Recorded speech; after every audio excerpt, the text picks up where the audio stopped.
Hi గారు, welcome to our channel. ప్రస్తుతం మనతో పాటు దాము బాలాజీ గారు సీనియర్ జర్నలిస్ట్ ఉన్నారు. వారితో ఒకసారి మాట్లాడదాం. సో నమస్కారం సార్. సార్, చంద్రబాబు నాయుడు గారి పైన ఆయన టీడీపీ ఎమ్మెల్యేలే తిరుగుబాటు చేస్తున్నారని వార్తలు వినిపిస్తున్నాయి సార్. మరి ఎందుకు తిరుగుబాటు చేస్తున్నారు, ఎవరు చేస్తున్నారు? మామూలుగా ఈ మధ్య కాలంలో చంద్రబాబు నాయుడు గారు కూడా తన ఎమ్మెల్యేల పైన హెచ్చరించడం చూస్తూ ఉన్నాం. సో ఎందుకు ఎమ్మెల్యేలకు ఆయనకు మధ్య మన గ్యాప్ ఏమన్నా వచ్చిందంటారా సార్? మీరేం చెప్తారు దీనికి సంబంధించి? చంద్రబాబు మీద ఎమ్మెల్యేల తిరుగుబాటు అనే ఒక వార్త వైరల్ అవుతుంది. ఇది నిజానికి వైసీపీ వాళ్ళు ప్రచారం చేస్తుండొచ్చు. అయితే చంద్రబాబు పట్ల ఎమ్మెల్యేల అసంతృప్తిగా ఉండడం, ఎమ్మెల్యేల పట్ల చంద్రబాబు అసంతృప్తిగా ఉండడం అనేది ఈ మధ్యకాలంలో మనం చూస్తున్నాం. సో దీంట్లో ముందుగా మనం చెప్పుకోవాలంటే ఎమ్మెల్యేల వైపు నుంచి ఆలోచిస్తే ఎమ్మెల్యేలు ఎందుకు చంద్రబాబు పట్ల అసంతృప్తిగా ఉన్నారు? ముఖ్యంగా మొన్న ధూళిపాల నరేంద్ర పొన్నూరు ఎమ్మెల్యే, తర్వాత చిలకలూరిపేట ఎమ్మెల్యే పత్తిపాటి పుల్లారావు, వీళ్ళిద్దరూ వైసీపీ నాయకుల అరాచకాలని గతంలో జరిగిన ఇవన్నీ కూడా అసెంబ్లీలో చాలా విస్తృతంగా ప్రస్తావించారు. అట్లాగే ఇతర ఎమ్మెల్యేలు కూడా వైసీపీ పాలనలో జరిగిన అరాచకాల గురించి డీటెయిల్గా అసెంబ్లీలో ప్రస్తావిస్తున్నారు. అయితే వీళ్ళు ప్రస్తావిస్తున్న దానికి స్పందనగా వాళ్ళ మీద కేసులు పెట్టట్లేదు అనేది ప్రధానంగా ఎమ్మెల్యేలకి చంద్రబాబు ప్రభుత్వం పట్ల ఉన్న అసంతృప్తి. అంటే గతంలో వైసీపీ అరాచకాలు జరిగాయి, అనేక చోట్ల అక్రమాలు దారుణంగా జరిగాయి, అయినా కూడా వాళ్ళ మీద కేసులు పెట్టలేదు. మొన్న కూడా అఖిల ప్రియ వీళ్ళందరూ కూడా రోజా మీద గట్టిగానే మాట్లాడారు. కానీ ఇప్పటి వరకు రోజా అరెస్ట్ అని రోజు పేపర్లో వార్తలు రావడం తప్ప రోజాని సీరియస్గా తీసుకొని రోజా మీద కేసులు పెట్టడం అనేది జరగట్లేదు. అది నెంబర్ 1 కంప్లైంట్. అంటే గతంలో వైసీపీ అరాచకాలని ఈ ప్రభుత్వం సీరియస్గా పట్టించుకోవాలన్న స్థాయిలో పట్టించుకోవట్లేదు. ఆల్రెడీ 10 నెలల దగ్గరికి వచ్చేసింది ప్రభుత్వం ఏర్పడి. ఇప్పటి వరకు కూడా సీరియస్గా వైసీపీ నాయకులందరూ బయటే తిరుగుతున్నారు అనేది నెంబర్ 1. నెంబర్ 2 ఏంటంటే గత ప్రభుత్వంలో ఉన్న అధికారులు, వైసీపీకి కొమ్ముగాసిన అధికారులకి చంద్రబాబు ప్రభుత్వం చాలామందికి ఇప్పటికి కూడా పెద్దపీట వేసింది. వాళ్ళకి ఇంపార్టెన్స్ పోస్టులు ఇచ్చారు, ఐపీఎస్ కావచ్చు, ఐఏఎస్ అధికారులకు అనేది కూడా ఎమ్మెల్యేలకు ఉండే అసంతృప్తి. ఈ 2 కాకుండా మూడవది, ఎమ్మెల్యేలు చాలామంది, దాదాపు 80 మంది ఎమ్మెల్యేలు కొత్త వాళ్ళు ఉన్నారు కూటమిలో. ఈ ఎమ్మెల్యేల కొత్తగా రాజకీయాలు అంటే ఎమ్మెల్యేలుగా అయ్యారు కొత్తగా, కానీ రాజకీయాలు కొత్త కాదు. వాళ్ళు ఎప్పటి నుంచో వివిధ దశల్లో పనిచేసుకుంటూ వస్తున్నారు. అంటే దాదాపు ఒక 10-15 సంవత్సరాలు రాజకీయాల్లో ఉంటున్నారు. వాళ్ళు ఎప్పుడు ఖర్చులు పెట్టడం తప్ప సంపాదించుకునేది లేదు పెద్ద స్థాయిలో. ఎందుకంటే అక్కడ ఎమ్మెల్యేలు మిగతా నాయకులు సంపాదించుకుంటున్నారు, వీళ్ళు సంపాదించుకోవడానికి వీళ్ళకి ఇది లేదు. పైగా ఈ 5 ఏళ్ళుగా వీళ్ళకి ఏమీ లేదు. సో దీనివల్ల ఏమైందంటే వాళ్ళకి ఇదే ఫస్ట్, మళ్ళీ ఎమ్మెల్యే అవుతామో లేదో తెలియదు చాలామంది. అందుకని ఈ 5 ఏళ్లలో బీభత్సంగా సంపాదించుకోవాలి. ఏ ఊరికి పోయినా మనకి ఆ ఎమ్మెల్యే మీద అక్కడున్న తెలుగుదేశం వాళ్ళే కంప్లైంట్ ఇస్తుంది. నిన్న కూడా నేను నెల్లూరు జిల్లాకి వెళ్ళాను. అక్కడ ఒక స్థానిక ఎమ్మెల్యే మీద నేను ఒక 10 నిమిషాలు కూడా కాలే ఆ ఊర్లోకి వెళ్ళి అక్కడ ఒక ఫామ్ హౌస్ లాంటిది ఉంటే అక్కడికి వెళ్ళగానే వాళ్ళు నాకు చెప్తున్నది ఏంటంటే, సార్ మీరు దారిలో వస్తా చూసారా, తైలం చెట్లు కొట్టేశారు అని చెప్పారు. అవును, ఇంతకుముందు ఎటుపక్క రోడ్డుకి 2 వైపులా తైలం చెట్లు కనబడేవి, ఇప్పుడు కనబడట్లేదే అనుకున్నాను నేను అన్న.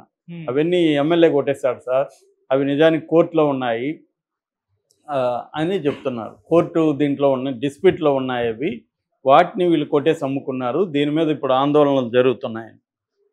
ఇది వాస్తవమే. ఎందుకంటే ఇక్కడే కాదు, ఎక్కడ ఏ ఊరికి పోయినా ఏదో ఒక పంచాయతీ మనకి చెప్తూనే ఉన్నారు ఎమ్మెల్యేల మీద. ఈ ముఖ్యంగా ఏంటంటే మటన్ కొట్టు దగ్గర నుంచి ఎవరిని వదిలిపెట్టలే. వాడు మనోడా తనోడా అనేది చూడట్లేదు. డబ్బులు ఎక్కడెక్కడ ఉన్నాయి, మనీ సోర్స్ ఏంటి, వనరులు ఎక్కడెక్కడ ఉన్నాయి, అది ఇసుక కావచ్చు, మద్యం కావచ్చు, గ్రావులు కావచ్చు, మైన్స్ కావచ్చు, ఇలాగా చెట్లో గిట్లో ఇంకోటి కావచ్చు. ఒక్కొక్క ఏరియాలో కొన్ని ఉంటాయి కదా, వాటి నెల్లూరులో ఎంత పెద్ద స్కామ్ జరిగిందో మనం రెగ్యులర్గా చూసాం. అట్లాగే కొన్ని చోట్ల ఏంటంటే వైసీపీ వాళ్ళతో కూడా కుమ్మక్కు అవుతున్నారు. ఎందుకంటే ఈ 5 ఏళ్లలో వైసీపీ వాళ్ళు వనరులను ఎలా కొల్లగొట్టాలి, వాటిని ఎట్లా ట్రాన్స్పోర్ట్ చేయాలి, ఎట్లా దాన్ని డిస్పోజ్ చేయాలి, ఇవన్నీ వాళ్ళకి కొట్టిన పిండి. ఈ కొత్తగా ఎమ్మెల్యేలకి ఇవేవి లేవు. కాబట్టి వీళ్ళు వైసీపీ గతంలో ఉన్న ఎమ్మెల్యేలు కావచ్చు, నాయకులు ఏం చెప్తున్నారు, అరే బాబు నువ్వు సైలెంట్గా ఉండు, మొత్తం నేనే చేస్తా, నీ వాటా నీకు ఇస్తా అని చెప్తున్నారు. వీళ్ళు కూడా మంచిదే కదా, మనకి శ్రమ తగ్గుతుంది, మనం పోయి ఇప్పుడు మళ్ళీ అవన్నీ కొత్తగా మొదలు పెట్టాలి, వీడన్నీ తెలుసు కాబట్టి మన వాటా మనకిస్తాడు, పోయేదేముంది, ఏ పార్టీ అయితే మనకు కావాల్సింది లెక్క అన్న పద్ధతిలో వీళ్ళు ఫిక్స్ అయిపోయారు. సో ఇప్పుడు చంద్రబాబు ఏం చేస్తున్నాడు, దీనివల్ల ఆయనకి తెలుగుదేశం మీడియానే దీన్ని విపరీతంగా, ఆంధ్రజ్యోతి, ఈనాడు తీవ్రంగా దీన్ని ఫోకస్ చేస్తున్నారు. అది తలనొప్పిగా మారిపోయింది చంద్రబాబు. సోషల్ మీడియా కూడా కార్యకర్తలను పట్టించుకోవట్లేదు, కానీ ఎమ్మెల్యేలు భయంకరంగా తినేస్తున్నారు, మాకేం పనులు జరగట్లేదు, మా సమస్యలు ఏమీ తీర్చట్లేదని కార్యకర్తలు కూడా సోషల్ మీడియాలో విపరీతంగా పోస్టులు పెడుతున్నారు.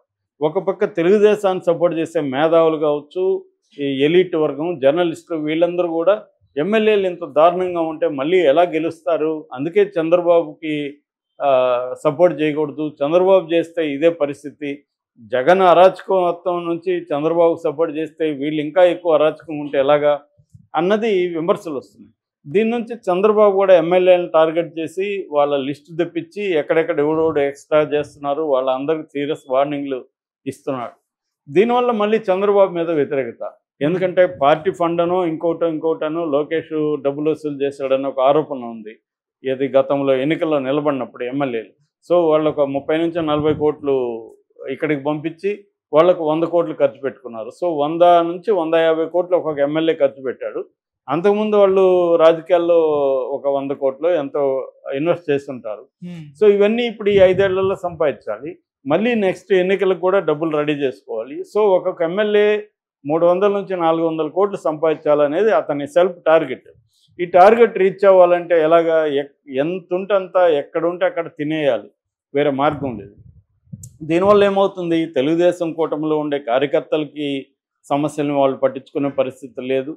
తర్వాత వేరే చిన్న స్థాయి నాయకులు బలవుతూ ఉన్నారు.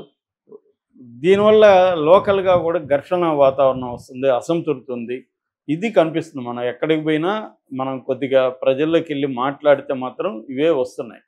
సో దీనివల్ల చంద్రబాబుకి ఎమ్మెల్యేల పట్ల వ్యతిరేకత చంద్రబాబులో ఉంటే, చంద్రబాబు పట్ల ఎమ్మెల్యేలో కూడా దీన్ని కట్ చేస్తే ఎమ్మెల్యేల్లో పెద్ద తిరుగుబాటు వచ్చే అవకాశం ఉంది చంద్రబాబు కానీ కట్ చేస్తే.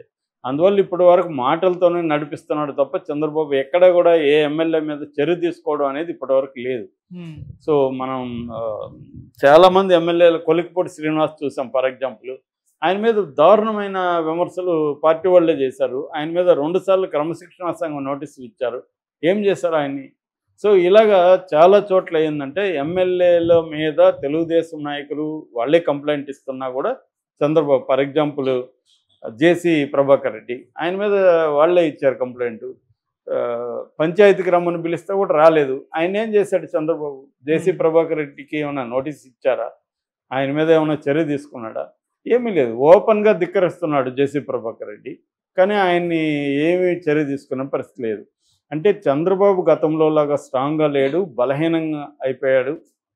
ఆయన పరిపాలన మీద పట్టుపోయింది. ఇటు పవన్ కళ్యాణ్ కంట్రోల్లో ఉన్నాడు, లోకేష్ కంట్రోల్లో ఉన్నాడు, మోడీ కంట్రోల్లో ఉన్నాడు, ఎమ్మెల్యేల కంట్రోల్లో ఉన్నాడు, అధికారుల కంట్రోల్లో ఉన్నాడు. అందరి కంట్రోల్లో చంద్రబాబు ఉంటే ఇంక చంద్రబాబుకి జగన్కి కంపేర్ చేసినప్పుడు జగనే కనీసం తన కంట్రోల్లో చాలా విషయాలను పెట్టుకోగలిగాడు కదా, ఈయన ఇట్లా వదిలేస్తే ఆపోజిట్ అయిపోయాడు ఈయన అన్న విమర్శలు దారుణంగా వస్తున్నాయి. సో దీనివల్ల ఖచ్చితంగా చంద్రబాబుకి అయితే నష్టం కలుగుతుంది. మరి ఆయన దీన్ని ఎలా డీల్ చేస్తాడు అనేది చూడాలి. ఎక్కువ చేస్తేమో వాళ్ళల్లో వ్యతిరేకత ఆల్రెడీ స్టార్ట్ అయింది. అందుకనే ఇప్పుడు వైసీపీ మీద పడ్డం అనే టార్గెట్లోకి వెళ్ళినట్టు కనబడుతుంది. ఇది చేస్తేమో జనంలో వ్యతిరేకత ఎక్కువ వస్తుంది వైసీపీ వాళ్ళ మీద. ఇప్పుడు పోసాని కృష్ణమురళి మీద బిగినింగ్లో ఇది ఉన్నదానికి ఇప్పుడు ఉన్నదానికి తేడా ఉంది. ఇప్పుడు చాలామంది జాలి చూపిస్తున్నారు పోసాని మీద, పాపం ఎందుకు ఇంత ఇది చేస్తాం, అతను వాగుండొచ్చు, వాగిన వాళ్ళు ఇక్కడ లేరా తెలుగుదేశంలో అన్న నెరేటివ్ మెల్లగా వస్తుంది.